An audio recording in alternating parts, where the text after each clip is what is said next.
بسم اللہ الرحمن الرحیم۔ حضرت امیر معاویہ رضی اللہ تعالیٰ عنہ جب مسلمانوں کے خلیفہ بنے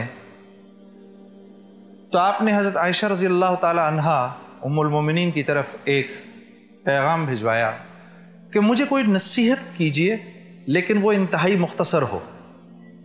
تو حضرت عائشہ رضی اللہ تعالیٰ عنہا نے ایک پرچے پر یہ الفاظ لکھ کے بھیجے۔ آپ نے فرمایا کہ میں نے نبی کریم صلی اللہ علیہ وسلم سے یہ بات سنی ہے کہ تم کو جب بھی کوئی فیصلہ کرنا ہو تمہارے پاس دو راستے ہوں گے، یا اللہ کو خوش کرنا ہوگا یا مخلوق کو، تو تم اللہ کو خوش کرنا، کیونکہ مخلوق کے دل اللہ کے ہاتھ میں ہیں۔ تو کل اگر مخلوق تم سے ناراض بھی ہوئی تو اللہ پاک ان کے دلوں کو تمہاری طرف پھیر دیں گے، کیونکہ اللہ پاک مقلب القلوب ہیں۔